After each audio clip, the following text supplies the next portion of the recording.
Stop being a bitch.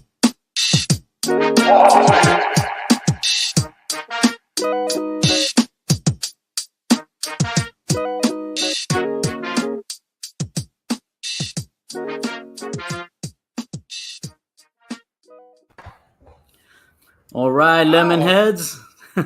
New What's opener. going on? New opener, baby. New opener. I guess you didn't know about it? No. No? Oh, all right. Surprised. Beautiful. Lemon City Live, Evening Juice with Lemon City Live, Season 8, Episode 24. Thank you for tuning in, Lemonheads. If you're watching on our Twitter, you're watching on our Facebook, or on the 5 Reasons YouTube network. So shout out to 5 Reasons. Big show today. We're joined by our friend Jaime Gutierrez, who is the director of Asylum. How's it going, Jaime? What's going on, fellas? How you guys doing? Pleasure to have it, be with you guys. So thank you very much, man. Yeah, definitely, bro. I'm gonna call you Jaime or Jamie, whatever comes out. So I'm I'm sure you're used to it. Yeah. I mean, for 100%, Americans say Jamie, and us Latinos here in Miami say Jaime. Yeah, bro. So it's all good. I'm used to both. Man. Used to both.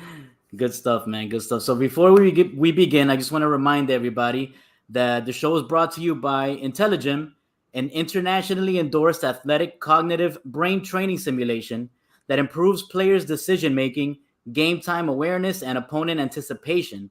Intelligem simulates actual gameplay in a digital arena to help players better adapt to the shifting realities of real-time sports.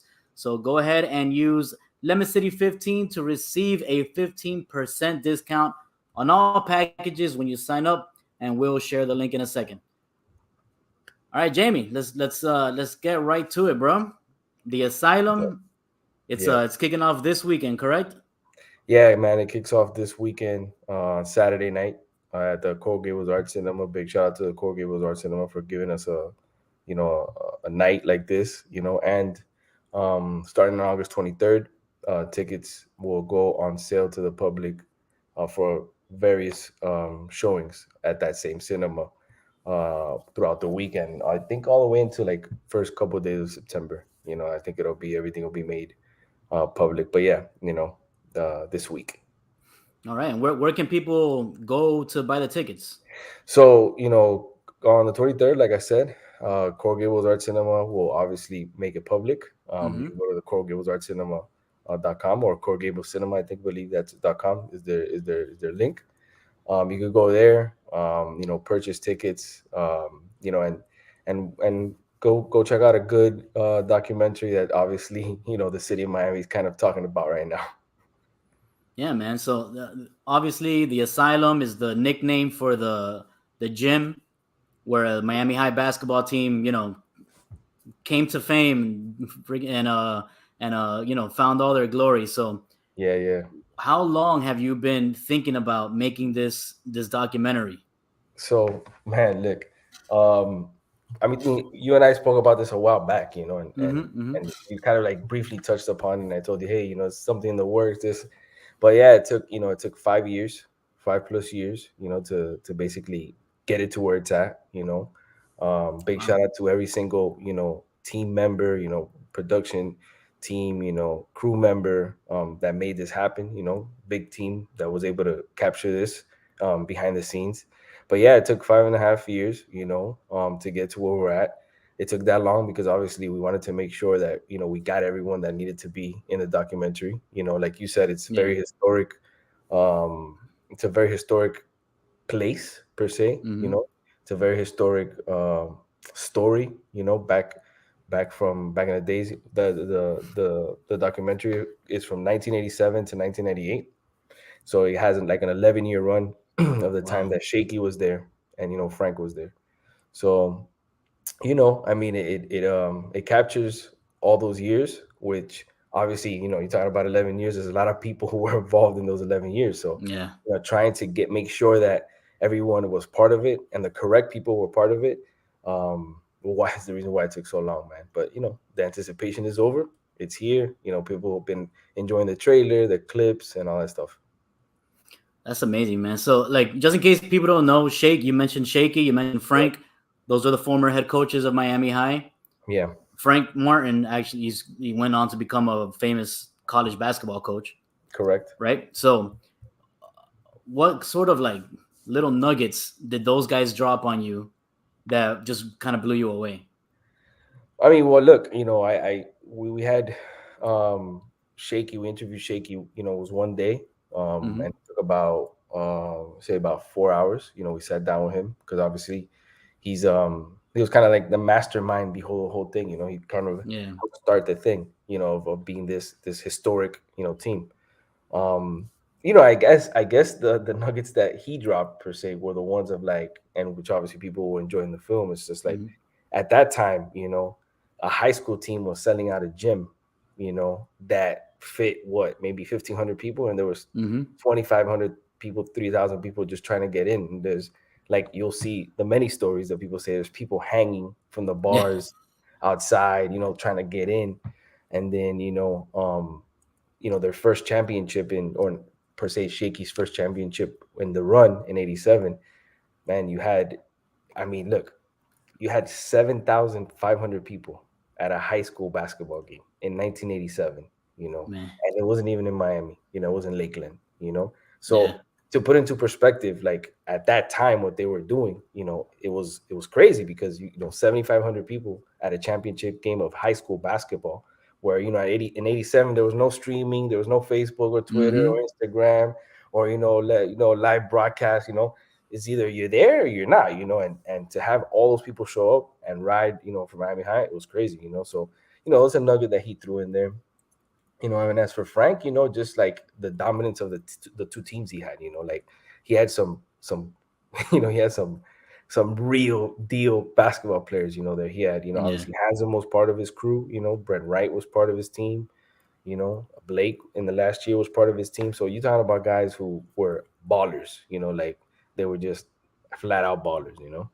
So So like, the run started in the late '80s, mid '80s, somewhere around there. But yeah. before that, there wasn't really much noise coming out of there. So how does that happen? Just out of, I don't want to say out of nowhere. Obviously, Shaky built it, but how does something like that just happen? Well, look, no, he had a passion for basketball, like which obviously you'll see in the documentary. He talks about it. He has a passion for basketball. He had a passion for getting these kids, you know, ahead in life. You know what I'm Mm-hmm. saying? And then I think a lot of people bought into that. I mean, I bought into that too because I grew up around that time. And I played high school basketball down here in Miami, and Mm-hmm. I remember hearing the stories. Like, oh, Miami had this, Miami had that, and I wanted to go play for Miami High. You know what I'm saying? But I know that there wasn't enough space to play at Miami High, or even if I could play, because there was legit ballers there.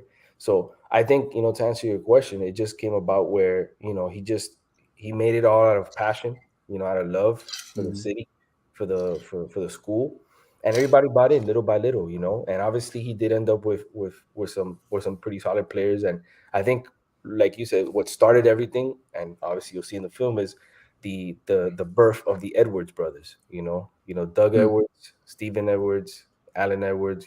What they call the Edwards brothers here in Miami, who all went to Division I colleges. They all were great, successful basketball players. And Doug Edwards was ranked number 2 in the nation behind Kenny Anderson. In the That's 1989 All American game. So that's wild.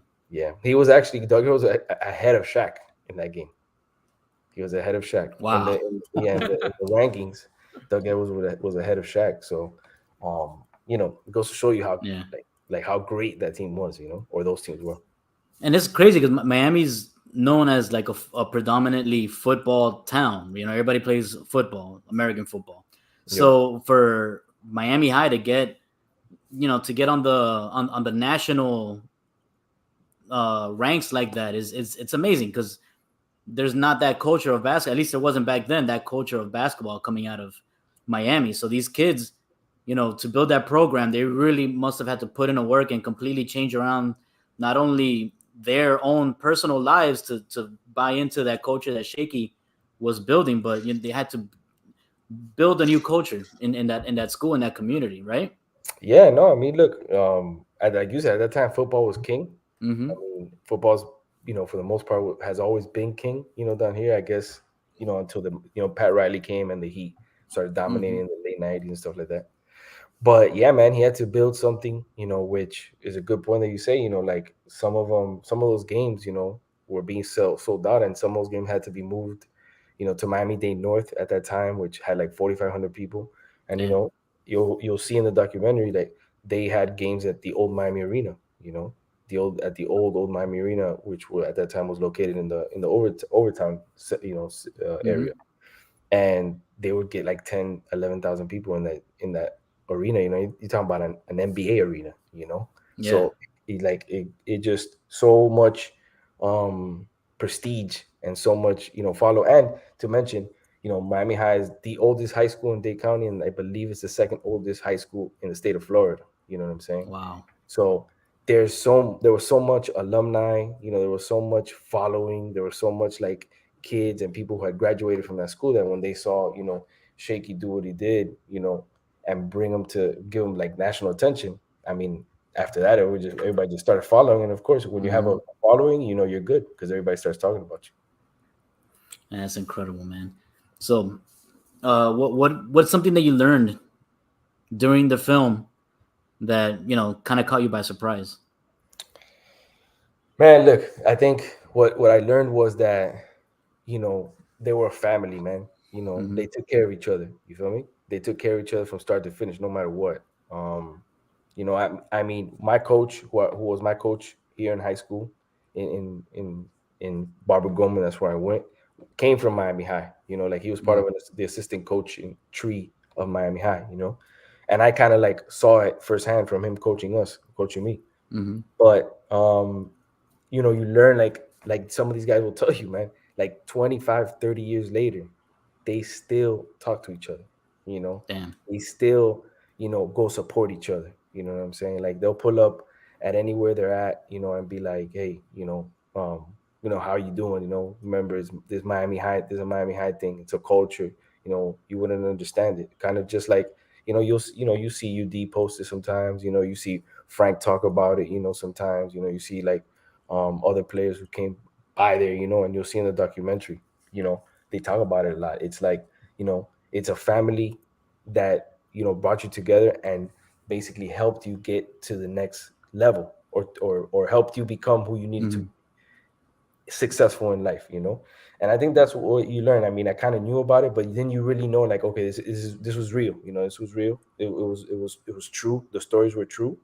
It wasn't just like a gimmick or people talking. And it's like, because when you get tons of people, like I interviewed for the documentary, and let's say 20, right, and all 19 out of the 20 are talking about the same thing, it's real. It's authentic. So for sure, that's something I learned, that their feelings towards each other were authentic and are authentic.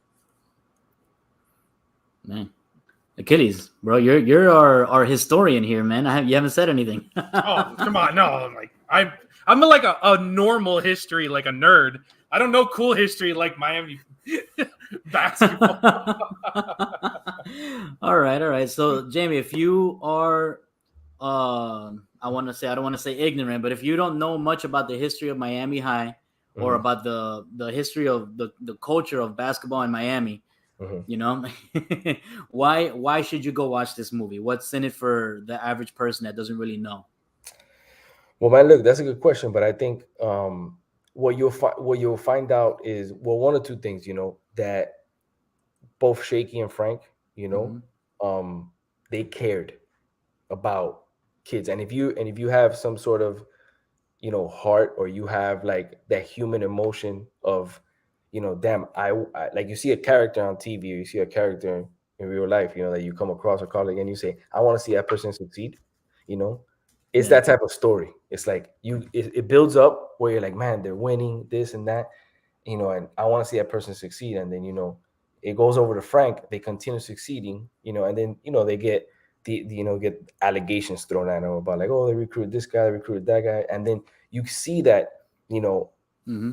it's just genuine of what they're trying to do. So if you don't know anything about it, you what you'll get is like a human interaction, human emotion, feel of like, damn, like, I can't believe that they had to go through all that, and yet they still made it out, and they were successful. You get what I'm saying? Yeah. Because a lot of guys, we got to remember, it's like, um You know, you talk about the early 80s, you talk about Miami. Look, everybody knows you're talking about the cocaine era here, you know, you're talking about drug trafficking, you know, crazy times, late 80s, early 90s, you know.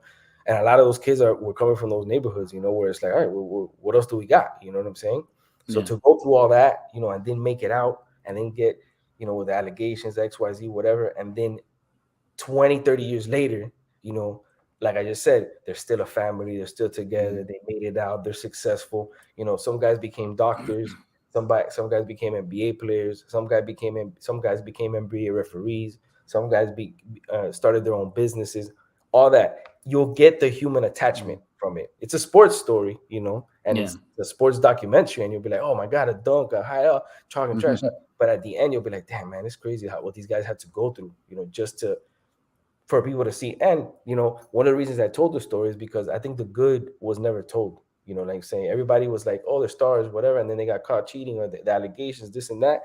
And nobody ever went back and said, okay, like 20 years later, right? Said, all right, what happened to these guys? Like, were they real, like, you know, scums and cheaters, or like, was there something lost in translation, you know? And I think that you'll see that people will realize, damn, something was really lost in translation because all these guys like really came out, you know, and really made it something well worth, you know? Yeah. So you mentioned, you know, the time in Miami where the story takes place or where it starts, you know, that late 80s, early 90s Miami. How much of that is in the documentary? It is. It's there, you know. Like I said, you'll see, you know, the riots of 89 are in there, you know, because Miami High was at its top, you know, at that moment. Like they were ranked number 2 in the nation at that time that the Miami riots went on, you know. So they're there, you know, and it's in there, you know. The background of where like these guys came from, you know, in Miami, like, you know, Liberty City, Overtown, Carol City, Little Havana, all that stuff. You know, you see the nostalgic old, you know, gym with no AC and it's jam packed. You're in there like sardines, you know.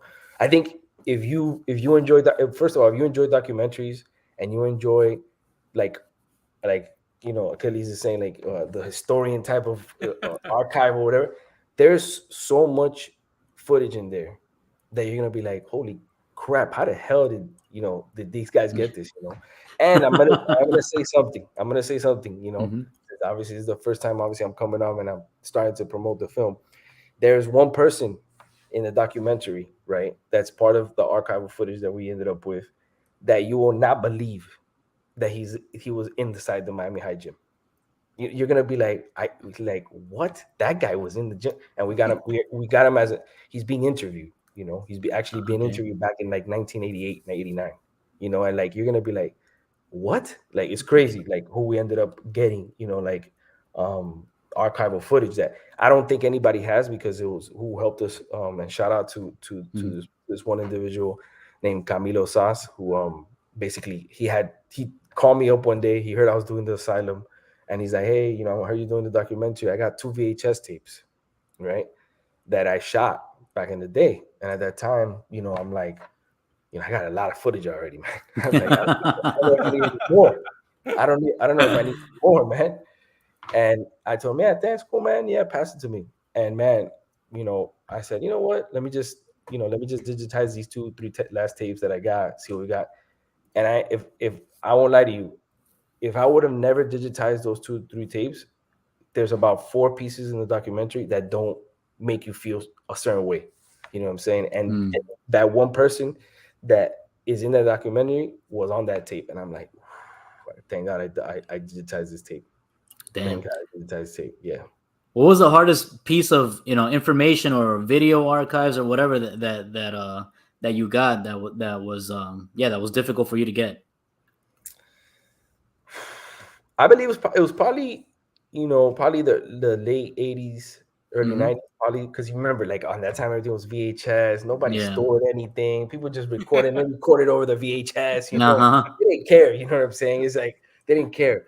So I think that was the most difficult thing. Like 95, 96, 97, 98. You know, I mean that was already easy. You know what I'm saying? Because there was already kind of like TV and stuff, and people were already showing games and stuff like that.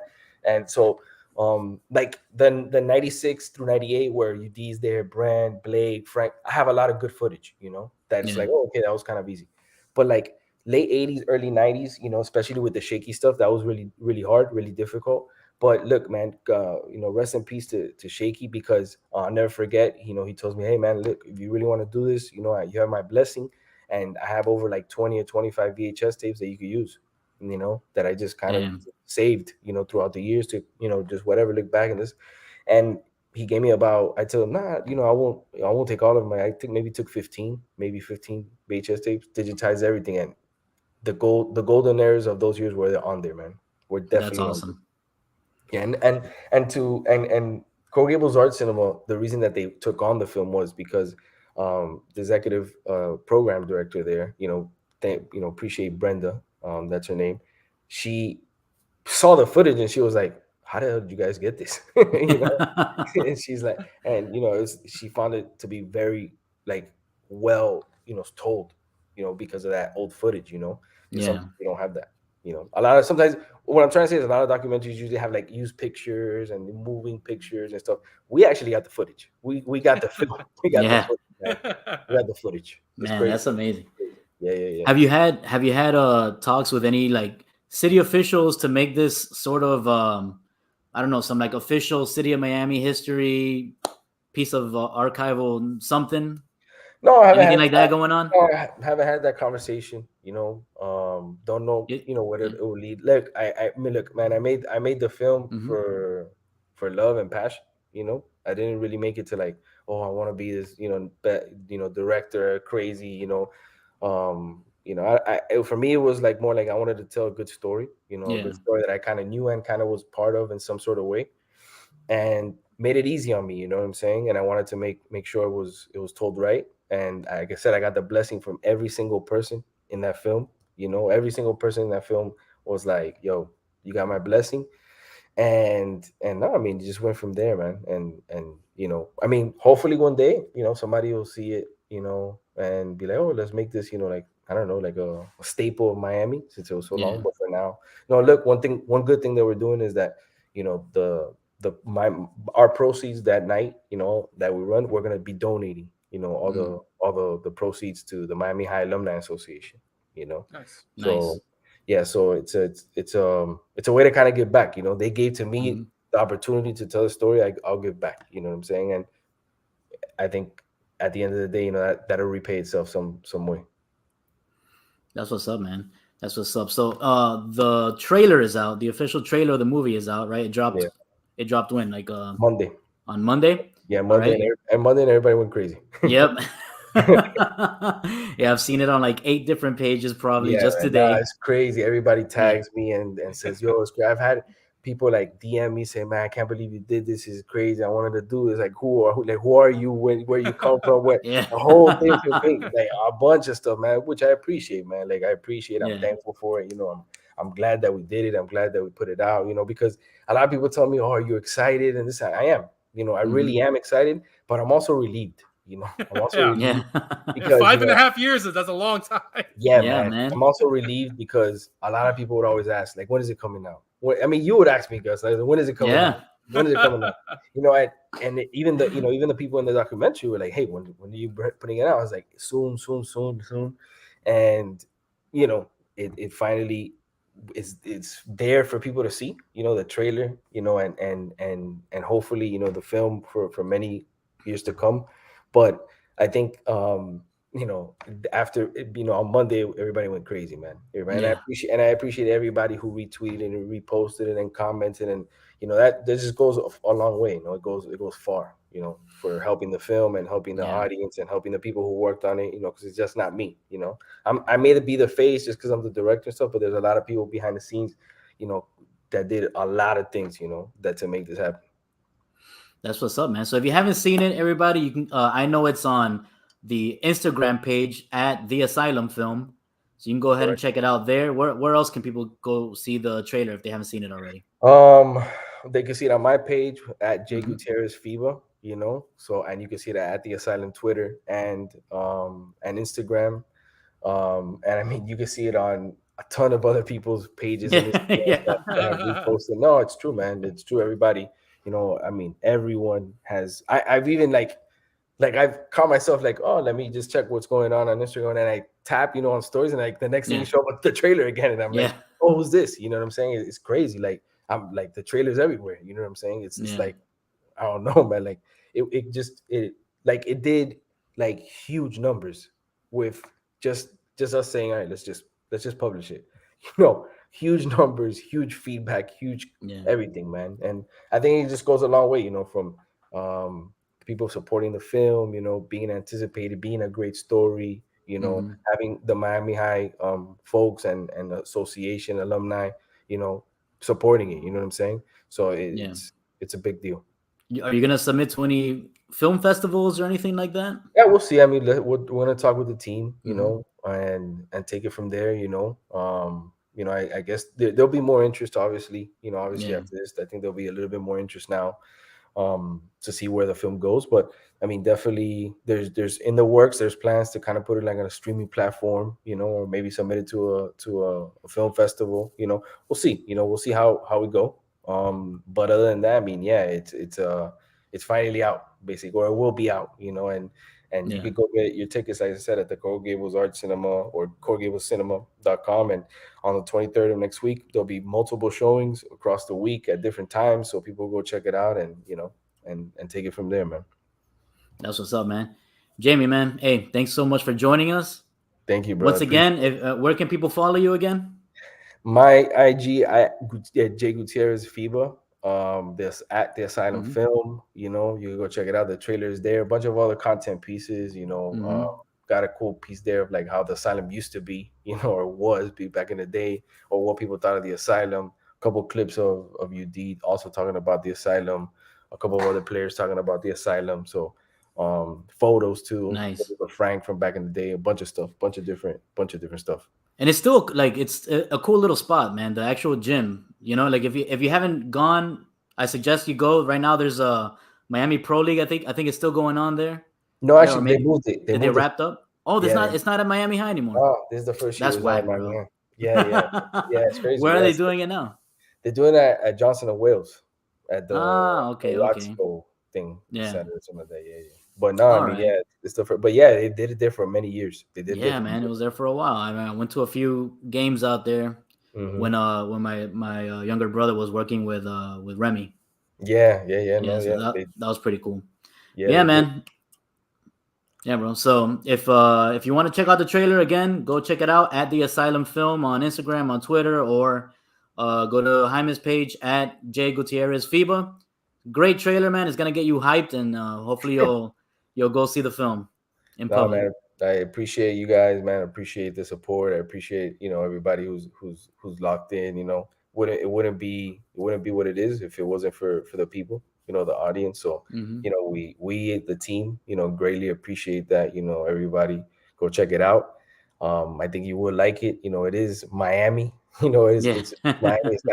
It's even got Miami music in it. You know what I'm saying? So I think I think you guys, everybody will enjoy, and there's a couple of things, like I said, there's a couple of like eye-opening things that you're gonna be like, wow, and I got a couple of people there in the film who are obviously not in the trailer that you're gonna be like, wow, like he was part of the film, like he's part of the documentary, and yeah, like, because one thing, I'll leave you with this one thing, that when I first started this, there was a lot of people that say, man, there's quite a few people who you ain't gonna be able to talk to or get because they're not gonna want to talk about it, Not the case. No, damn. I got everyone. That's awesome. I got everyone, man. That's great, man. Yeah. So well, all right, man. Yeah. Hey, I wish you much success in the opening of the film. Thank you. And I'm sure it's gonna lead to bigger and better things for you, dude. Well, I appreciate it, man. And always, good looking and always great talking to you guys, man. Definitely, man. All right, everybody. Everybody say peace out to Jamie. Thank you, man. Appreciate you guys, man. For sure, man. Have a good one. You too, man. All right, man. That was Jaime Gutierrez. Works at FIBA, but also documentarian.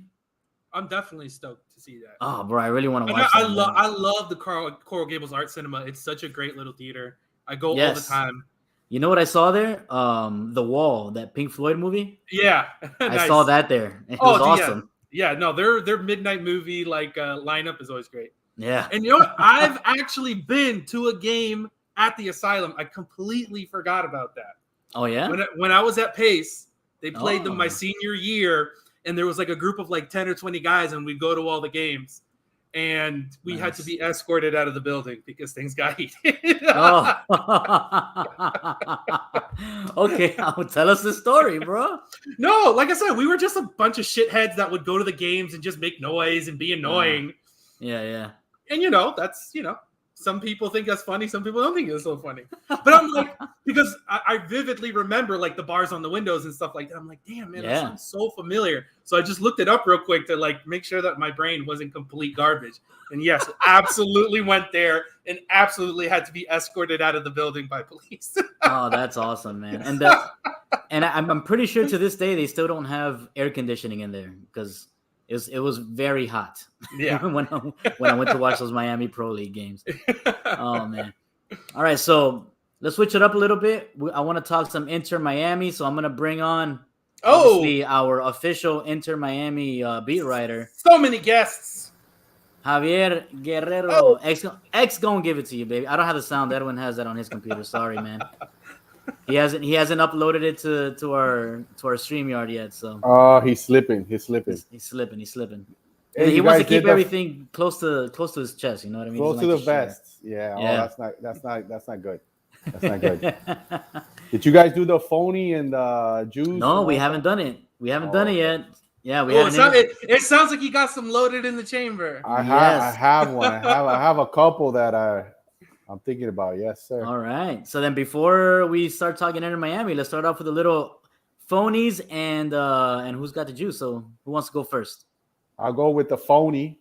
Let's the go. US What you got? Soccer, the U.S. Soccer Federation with those sorry ass jerseys. They're perma phonies to begin with. No, they got to give the people what they want, and the people want something nice, something to wear, something to represent for this World Cup. And those, somebody said that those will be $5 at Ross, like during the World Cup, because nobody's gonna buy them. That looks like a shirt that someone like made and like for like a family barbecue, bro. That's like a T-shirt with a logo flea market. Palaka flea market. I'll go make a couple better jerseys than the ones that they put up. That's sad. You know what it looks like? It's right next to the gas station hats are those jerseys. They're so bad, man. They're horrible. I hope that's just like a joke, and then they'll say "got you," and they come out with some really nice jerseys and Weston McKinney, and they're just joking and fooling us all. I really hope. Yeah. I hope, but that's not U.S. soccer style.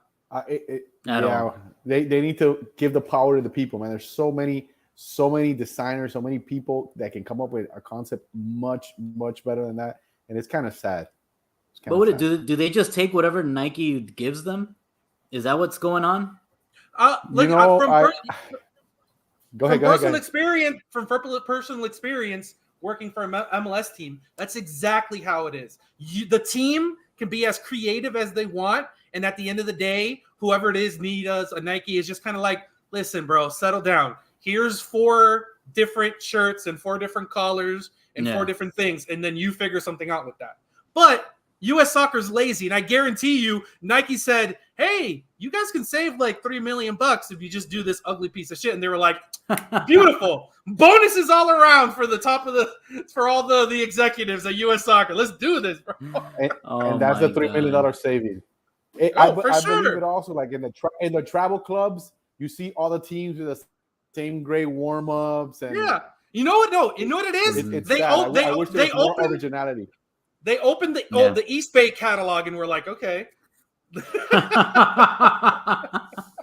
Oh my God, East Bay. Throwback. You're going back. Oh. Yeah, no, U.S. Soccer Federation, you guys are a bunch of phonies. And if I can get that license, please give me the license for the World Cup here.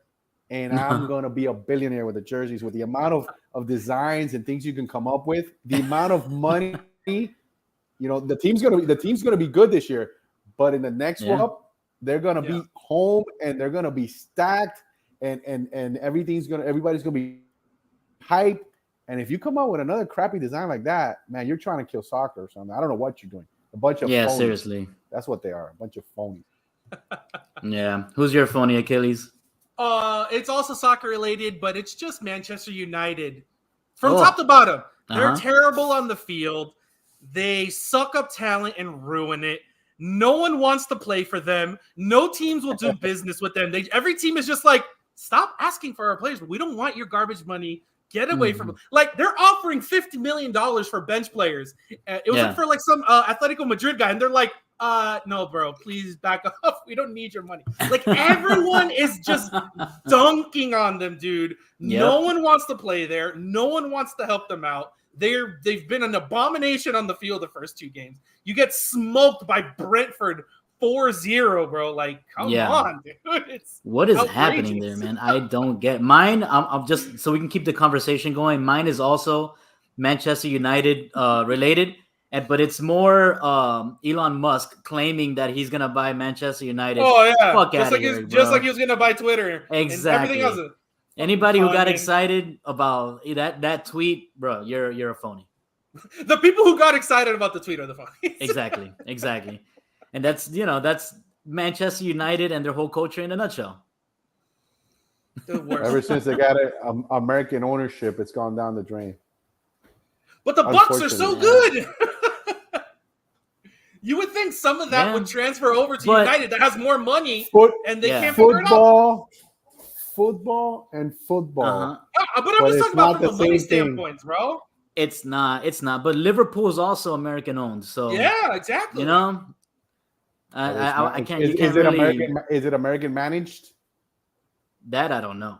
No, I don't want. The ownership group is American. I don't want to hurt on America. Yeah, it's just that particular group hasn't done a great job with an iconic team. Manchester United. I mean, it's the most iconic of the last 20 years, bro. Like, and they're tanking it.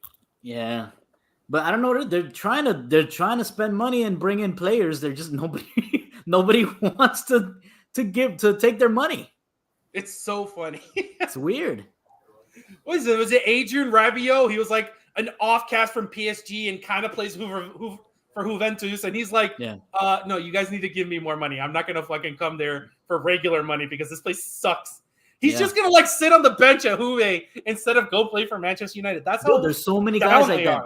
Serginho Dest, same thing. Christian Pulisic, same thing. They would rather come off the bench for their current teams than to start at Manchester United. That says a lot. That's sad what they've done to that franchise, that organization. Yep. The juice.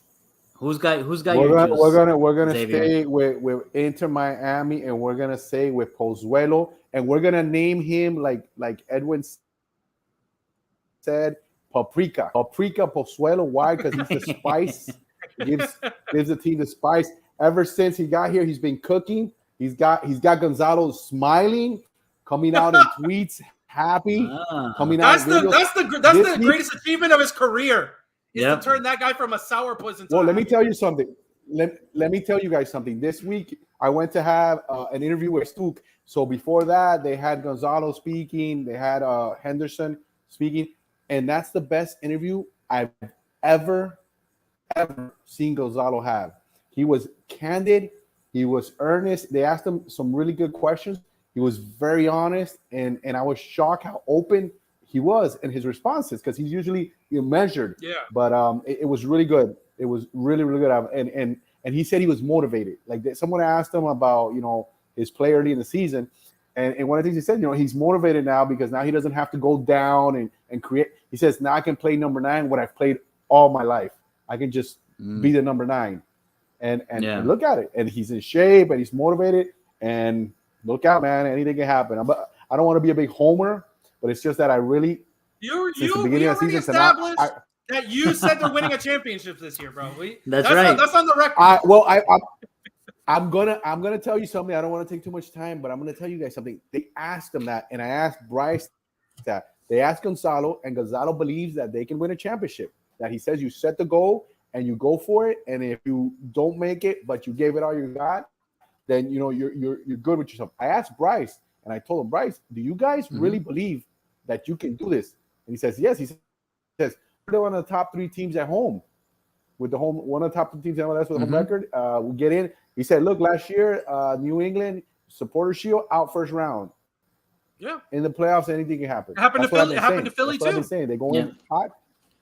Yeah, you go in hot. By the way, you get Campana back. You get everybody a full squad, and you make a run.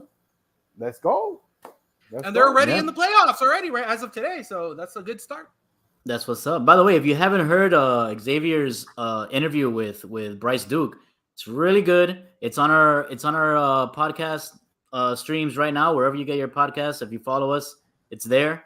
And man, great job, Xavier. That was a really awesome. Thanks. Awesome, I'm gonna put an really good interview in the next couple of days for that. I got a real good impression of the kid. He's very likable, good kid, man. Yeah, this team, and that's the thing. This team. The other thing why I believe is the team has chemistry, and it's something kind of like when there's a flow, where there's a vibe, where there's a feeling. These things happen to certain teams at specific moments in time when people don't see it coming, and I think it can happen. I think it can happen. I really hope. Yeah, it'd be nice to have a championship down here. Yeah, definitely, man. And you know, when he mentioned that thing about having a top 3 home record, I wanted to fact check it because I was like, how can that be? Like that sounds crazy. So I went and I saw they're technically not ranked number 3 at home, but they do have, like, in the rankings, the 3rd most home wins. You know what I mean? But because of the amount of games that they've played at home and all that stuff, they're technically not number 3. But yeah, that's good enough for me. It's legit. No, for sure. In my fact check book, he's on. No, he's not lying. He's don't not. question the Duke. He was accurate. Don't question the Duke. Yeah, he's gonna be accurate. What I'm trying to say, that championship. What I'm trying to say is that, dude, I'm surprised how good they play at home. So yeah, man, if they can just figure it out on the road, which I think they have been doing. Oh man, then they'll be onto something there. Definitely. Yeah, now they just need to get people going to the stadium. Yes. I mean, they don't. It's not like people are never going to the games. You know what I mean? They're not ranked near the bottom of attendance. They're kind of middle of the pack. And then I know this because every time I see somebody talking shit about that, I go and I look it up. You're fact check us. You know one thing you're gonna have to fact check us. The DJ at the stadium at Drive Pink, it's got to be one of the top 3. It's got to be number 1 in my book. Always jamming. It's got the best. Oh no, it's got to be one of the top. It's such a good vibe at that stadium. Even if it's not super full, it's a good vibe there. It's just a nightmare to get there. That's all. One day we'll be in Miami. Bro, all Miami teams, they always have the best DJ. Always. For sure. We're Miami. Yeah, Am I freezing on you guys? Because I'm at the hotel in parts unknown in Orlando. So I'm using the hotel Wi-Fi. So don't. You're fine. Your voice is coming through fine. Yeah. Don't worry about it. All right. All right, Achilles. Who's your juice? That's all that matters. Yes. Yeah, I got Mata Ateo, bro. I watched the little documentary that just came out, and man, that the way we treated that poor guy is beyond fucked up. It's really good. Go watch it on Netflix. But that guy gets the juice. Like, whew, that's a crazy. Is that pity juice? Are you giving him pity juice? It's not pity. He deserves it, man. The way he was treated was so bad, and he's just like a normal, nice guy, bro, that got caught up on the internet stuff in the early days, and it's like. They just. Do you think he would have had a decent NFL career if it wasn't for that? It maybe a little better. Yeah, but it just because he was great in college. There's plenty of guys that are great in college, and that's true. You know what I mean? Yeah. Like I said, I don't know if it tanked his career. It didn't help. That's for sure. Yeah. But man, just the whole story is crazy. And again, it's not even the fact that he got catfished. Whatever. You can question someone for falling for that, whatever. But just the reaction and the way people treated him after, without knowing any facts, just going off the little tidbits they know and just eviscerating the guy. He's a 20-year-old kid, bro. Like, yeah, you shouldn't treat kids like that, no matter if they're famous football players or not, dude. Like, it was brutal. And they were accusing him of making the whole thing up himself and things like that. Calling him gay on TV and shit. Like, bro, what are you doing? Katie Couric asked him on national television if he was gay. You can't do that anymore. Yeah, you can't. Well, why would you do that? Like, what's the point of that? I don't know. Man, that's wild, man. Yeah, wild. So that's my juice, man. The poor guy. Like I said, I'm not saying it would have changed his career, but just the way the entire country reacted to that, man. And when you see the story play out, you're like, that is brutal, dude. All right. My juice is going to go to the NBA because they announced, I think today or yesterday, sometime this week. Wrong. No. They're not going to play any games on election day. So I think that's really cool of them. Hopefully it starts, what's it called? It starts something that other people will follow suit. So that way we can have that day off from work. It should be a national holiday.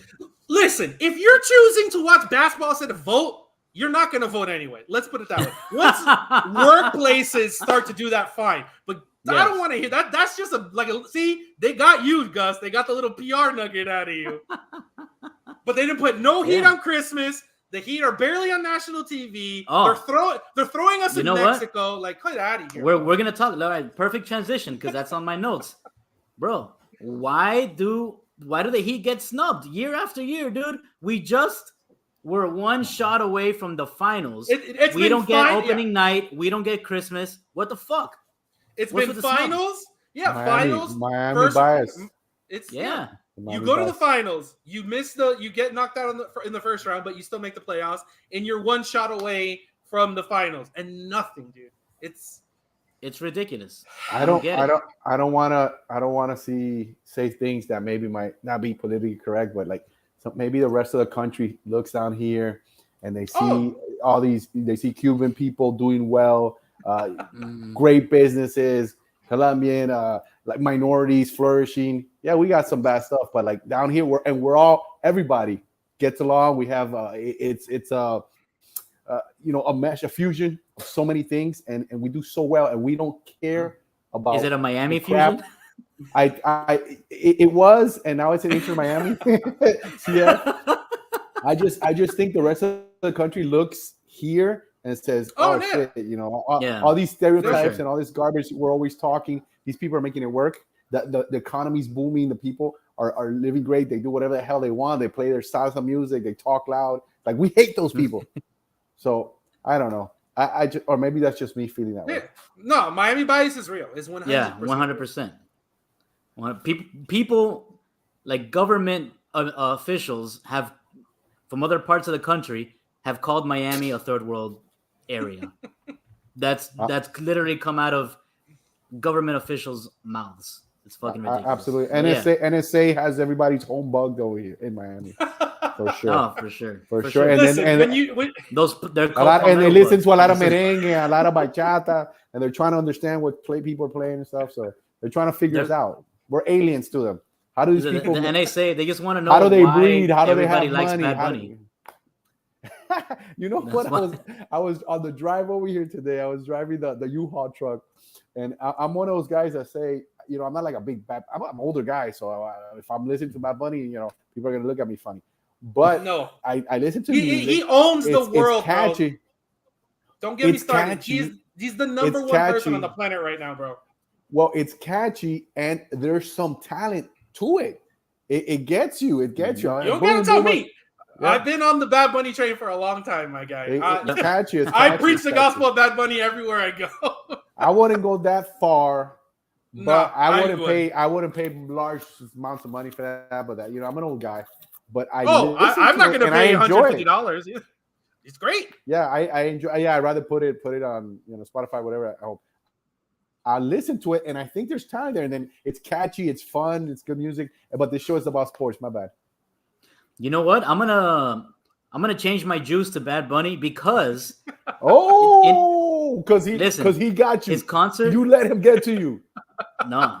His concert in Miami. is the highest grossing concerts. Yes, were the highest grossing concerts in for a Latin American artist in the history. Wow, That's we've amazing. had a lot of big timers down he here. was the previous record holder for a concert that he had here in Orlando. Yeah. So he broke his own record to be the of the highest grossing concert. He's just coming off another what do you call it, tour. Like he's doing back-to-back tours, and he has the highest grossing tour by far, like blowing out like Elton John on his farewell tour and all these huge artists. Like it's not even close. Yeah. Like the other day I saw a tweet. Those that's Latinos, damn those Latinos. We hate them. We hate them. What are they doing? I saw a tweet that was like, "Oh, new hip hop artist puts out album, but it debuts at second under Bad Bunny." Yeah, the guy's album has been out for months and no one can touch it. It's unbelievable. It's crazy, man. And he's doing movies now too. Yeah, Bullet Train. So he's There's movies, so TV there's shows. So much he was talent. There's so he much was in talent Narcos down Mexico. in Miami. Yeah. There's so much talent down here. I would hate us too if I lived somewhere else. Honestly. Yeah. We're good looking. You go and you see good looking people everywhere. I'm not just gonna say good looking women. I'm gonna say good looking people down here. It's like it's a nice. You have the beach. You have I would hate us too. Now I understand.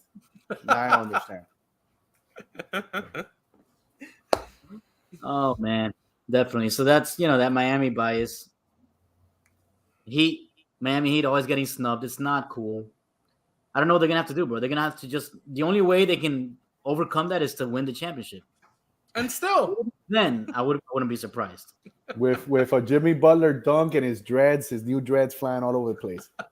Oh yeah, win the championship. He's gotta be careful. I don't want that shit to get stuck on the rim, and then that looks painful. Well, according to Edwin, they're extensions. I mean, that's true. They'll just come right off. They should be fine. Yeah, right. Yeah. He won't hang. It'll come out. Yeah.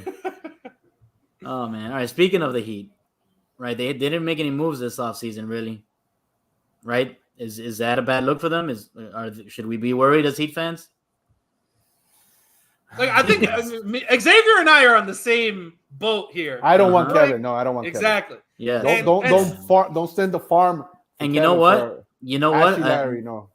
I don't know any other fan base that wants him either. No, nobody because the Nets are asking for too much. Nobody wants to give up everything they have now and everything they will ever have for existence just for maybe one season of Kevin Durant. It's ridiculous. And then a lot of people are saying the reason the Heat haven't made any moves is they're waiting to see what happens with Durant, what happens with Kyrie, what happens with Donovan Mitchell.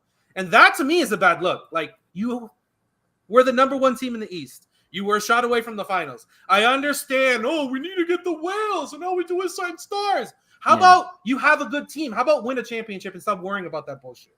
How about that? Like just go get some guys. Yeah, get some reinforcements, bro. Like that's my only problem. I like Martin more than what's his name? That Tucker, right? PJ Tucker. I personally like Martin more. Tucker because he's a veteran. It's just Tucker. Tucker. He brought a certain. It sucks. Listen, he can go lose in Philly for all I care. I would have loved for him to stay. The guy was the walking embodiment of Heat culture. But if you want to choose money in Philly, see you later, bro. Like, you're 37 years old. Bye. In Martin, I trust. I want him to have. I'm gonna tell you a breakout season, baby. Let's go, Martin. Show them. I like him too, but I like him too. But as your starting four, it's not great. Yeah. You got no size, and that was a problem last year. Was every team was just like, oh, if we pull Bam out of the paint, they literally got nobody else. And that's what the Celtics did.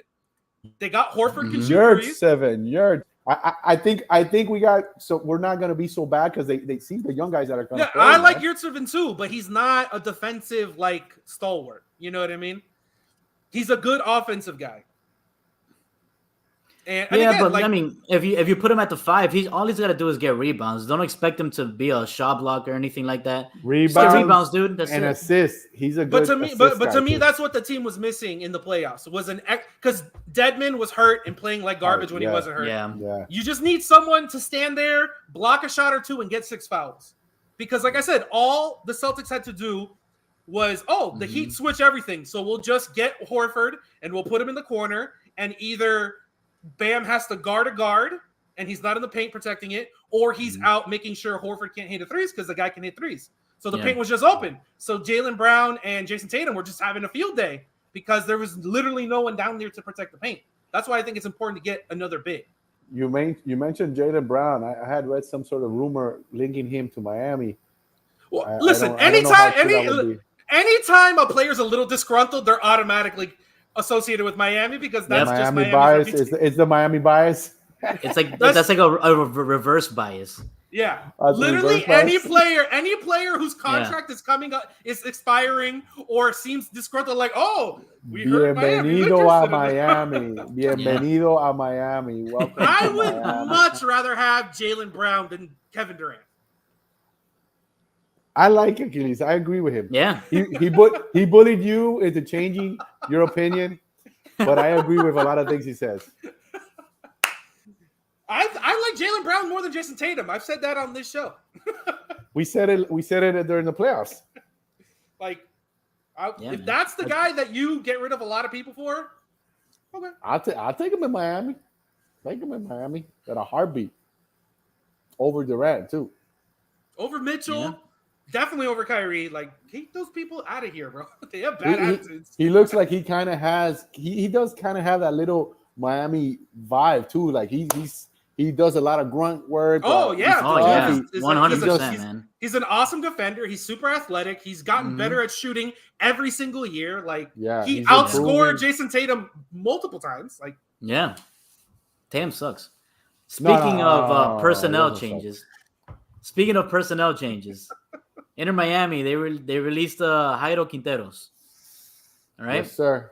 So that opens up mutually parted ways. Yeah, that's the PR, the verbiage that they put out. Yeah, they got you with the PR this time, Xavier. So. No, you know that I try to be nice. So all right, so that opens up an international roster spot. So interesting. Yes. Interesting. Who do you think they're gonna go for?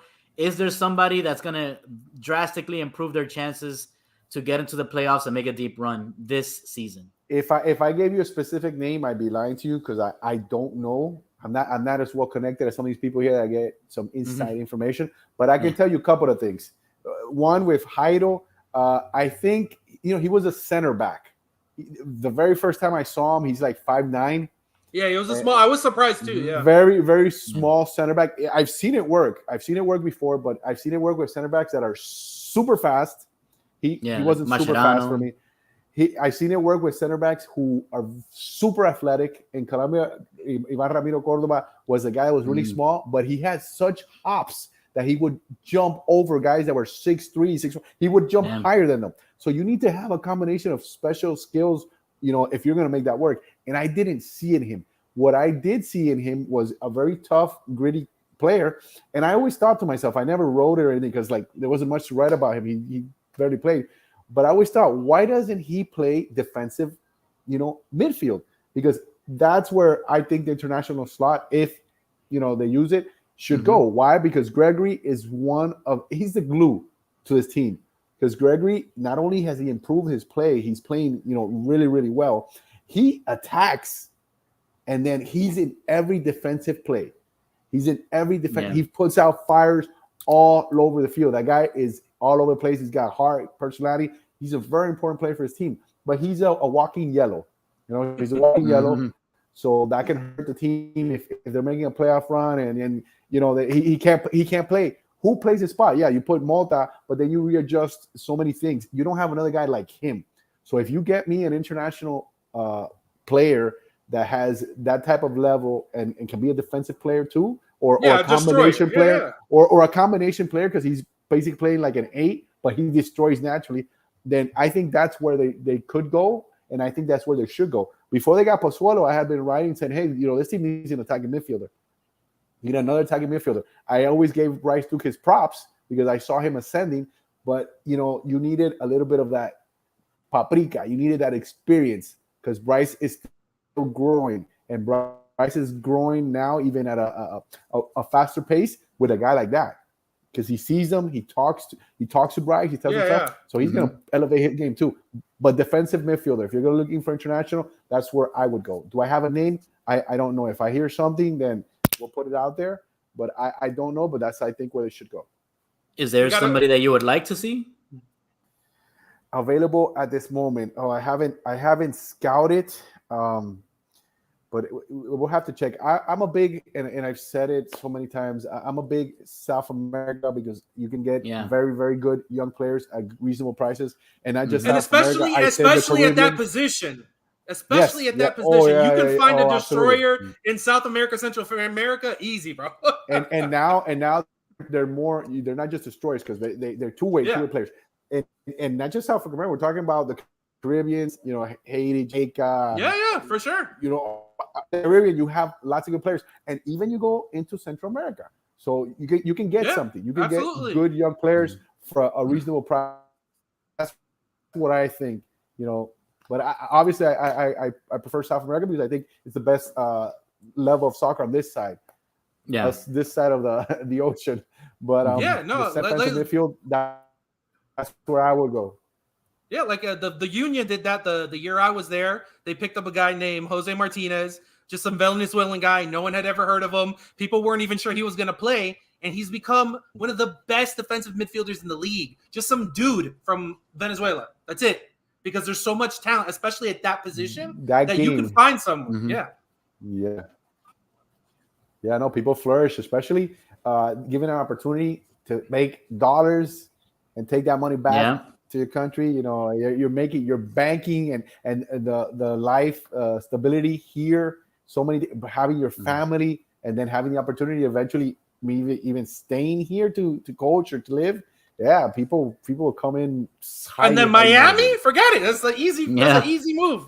Miami. You don't have a language barrier. You don't have culture shock. It's just like, it's just a little bit different. But we just said it. Anywhere in South America, you come here, you have a corner where you can go. Anywhere from Central America, there's a spot for you to go. Anywhere for the Caribbean, you come here, there's a spot for you to go. So we got all this under control. Bring us, come on, baby Godfather Henderson, surprise us again. Yeah, a transfer deadline day, little surprise. Give us something. Give us something. All right, sounds good. Let's switch it up to the other football, American football. Just want to talk a little bit of Miami Dolphins, man. First, I don't want to get too deep into just, talking about actual football. I kind of want to focus on fantasy football. Okay? Javier, do you play fantasy football, Xavier? I haven't. Edwin says that he's going to try to get me into it. I've never played because I watch the game and then I don't want to be thinking, this guy needs to do this for me or this. I'm going to just, can I throw something in really quick before we start with that? I saw Omar Kelly. Right before, right before, in his last appearance, he throws in saying, "Okay, I'm about to go, but Tua's a weirdo, and his teammates think he's a weirdo." And I was like, "What? Damn! What?" I think he made a mistake doing that, and people have been after him the last couple of days and making a big deal. Some people, in his favor, some against. I'm one of the persons that would be against. One, because I don't think it's the right thing to do as a journalist. Like, just because you're leaving, you leave throwing shots everywhere. That's just to get clicks, bro. He's just a click chaser. Absolutely. And then the second one is I get upset because I think people throw a lot about Tua because he's a Christian. He's adamant about his faith. He's open. His faith, he lives his faith. He's a guy that doesn't get in trouble. Very, very, he does the right thing. Straight edge. He does his thing and he doesn't bother anybody. He's low profile, like Wilson. Like, people attack Wilson. Oh, he's a weirdo too. Because why? Because people are not out, doing shit or getting in trouble. No. It's people that have no personality get labeled as weirdo, and that's not fair. You don't. Not everyone's super interesting. That's not. That's fine. How do they not have personality? I think it takes a lot of personality. Some people are boring. That's okay. That's not a problem. Okay, that's a different thing. That's what I'm saying. Yeah. They're just dry. Yeah. They're boring. They're not out there saying wild things or doing wild things or, flashing bling or whatever. And there's nothing wrong with that. But yeah, exactly. A lot of people see that compared to because especially in sports, being brash is such a big part of it that when you run into someone who's just like, meh, it's like just normal. It's boring. Yeah, exactly. Okay. What can I tell you? In Tua, I trust, and Tua known is coming after you. That's where you lose me because we'll see, man. This is gonna be a make or break season for Tua. You know, I think he's finally got all the weapons around him. The run game should be better. Hopefully he's got protection. That's all. Your fantasy football question. With this new offense, they should be picking up a lot of Miami Dolphins. Teams should be picking up Dolphins, expecting a breakout season from some of these players with all this movement and these chunk yards and stuff. Miami Dolphins are going to be getting a lot of players drafted, right? I mean, yeah. Am I right? A lot like Jalen Waddle for sure is going to go up in the draft boards compared to last season because he had a good season. Tyreek Hill's already. Exactly. Tyreek Hill, you know, he's probably going to drop a little bit just because he's not catching passes from Mahomes. From Mahomes. But still, he's gonna be great, man. That guy, he's always open. He's so fast, nobody can catch him. You know, dude. And it's gonna be Gesicki go routes, and that's it. That's all that guy's gonna run. I hope so. I think he's so underrated. He's such a talented player that they need to use him more. I don't understand why they never used him. He's been underutilized the past, since he got here. Really, he's been underutilized. I think they should take advantage of his talents, man. The guy, he's like, I don't know if Achilles. I don't know if you remember Arondé Gadsden. Yeah, Xavier, you remember Arondé Gadsden? Oh, yeah. Man, that guy, he used to just go up and snatch balls out of the air with his big ass paws, and Gesicki's the same. He's done that a bunch of times already. It's amazing.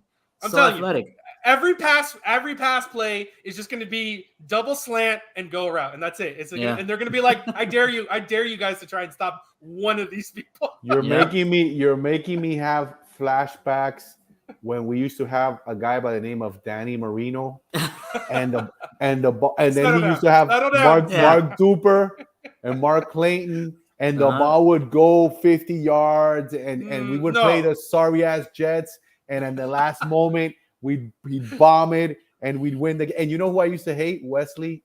What was his name? Wesley. Oh man, he was blind in one eye. I forgot his name.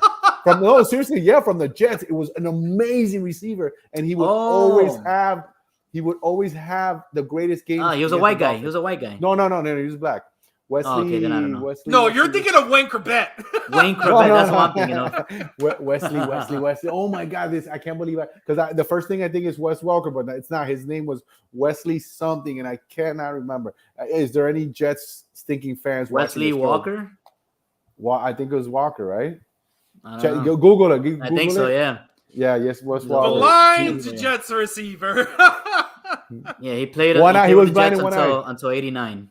That's the guy, Wesley Walker. He would always torch the Dolphins, dude. And then when I found out he was blind in one eye, I was like, dude, if he could see from both eyes, he'd get 300 yards every game against us. How bad was football back then, where you could be blind in one eye and still be in it? Because there's no chance. Seriously. How dare you say there's that just about no those chance. How dare you say it about that era of football? Oh, don't get me started on how all former eras are garbage compared to now. Don't get me started. You're one of those guys? It's a fact.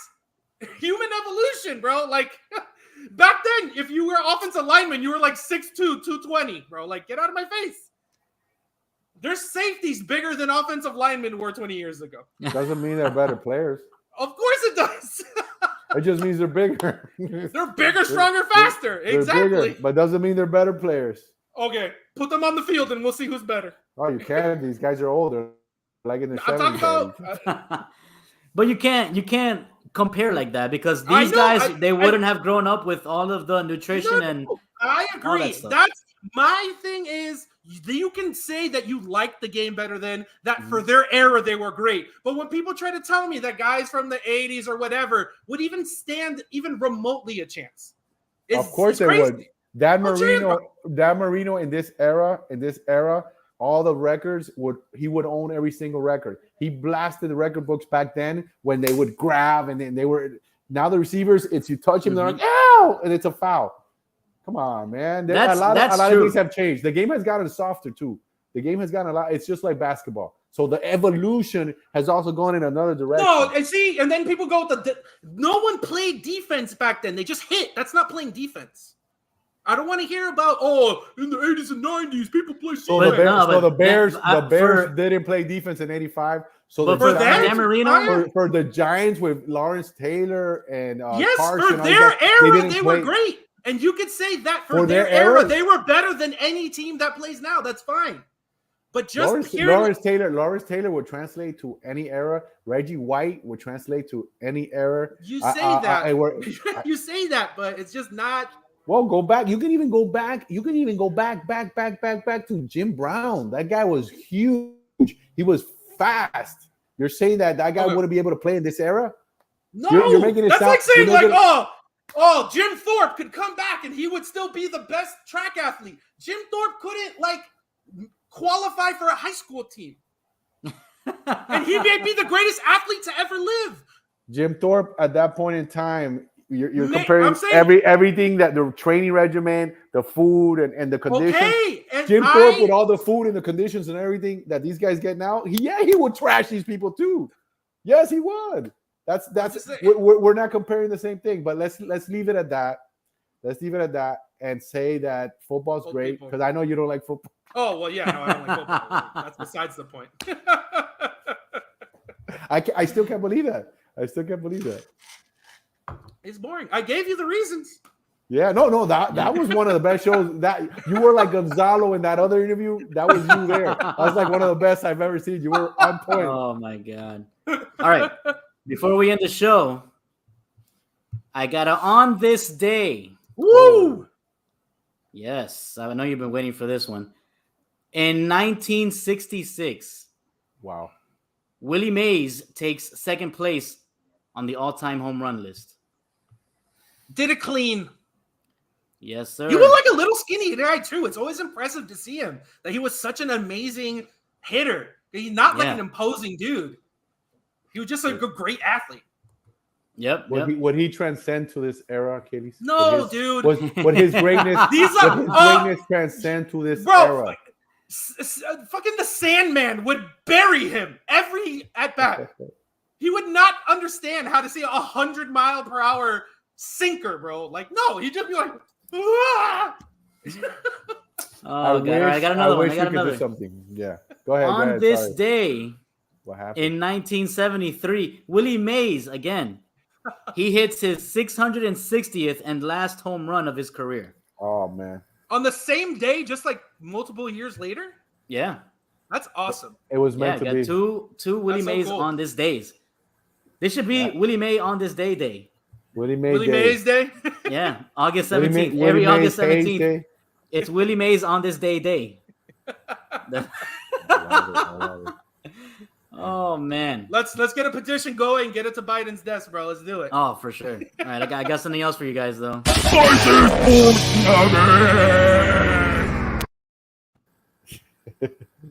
All right. My spicy sports nugget. Here we go. Albert Pujols now has 63 career multi-home run games. All right. And you know who he tied for fifth most in Major League Baseball history? Willie Mays. Willie Mays Hayes. Wow. Willie Mays Hayes. Willie Mays on this day, bro. Wow. That's amazing. It's happening. I believe he would transcend this too. Yep. He'd have, if he was around now, he'd have 900 home runs. Oh, Lord. If you know why? Because in this era, he would do steroids. He'd be juiced. He'd be jacked. Like everyone else. No, but then maybe his body couldn't handle that because he wasn't a big guy. So maybe his frame. But he had big talent. You know who else wasn't a big guy? Who? Fucking Barry Bonds until he was. No, but that was by accident. They creamed him. He got creamed by accident. Oh, man. All right, everybody. I want to thank everyone for watching. Once again, this show was brought to you by Intelligim. There is the promo code down below and the link. Go ahead and check it out. Dude, it's super inexpensive. So with 15% off, it's even more inexpensive. It's only like $100 for the entire year or something like that. Don't quote me on that, but it's around that price range. So 15% off of that, man, you're getting a quality training regimen or a training simulation that's going to help improve your game. It's going to keep you from getting injured. It's awesome. So go ahead and check it out, everybody. Gentlemen, any parting words? I want to shout out to my wifey on Friday, August 19th. We'll be married 22 years. Nice. And that's I don't know how she put up with me for so long, but I appreciate it. Man, almost on Willie Mays on this day. Yeah. Almost. and this transcends. All right, everybody. Thank you for tuning in. Tune in next week. We're gonna have another great show. And if you missed it, or if you're catching the tail end of the show, go ahead and listen tomorrow morning, wherever you get your podcasts, Apple Podcasts, wherever. All right, everybody. I forgot name of podcasts platforms. Apple's the one that I use. That's the only one I remembered. All right, everybody. Have a good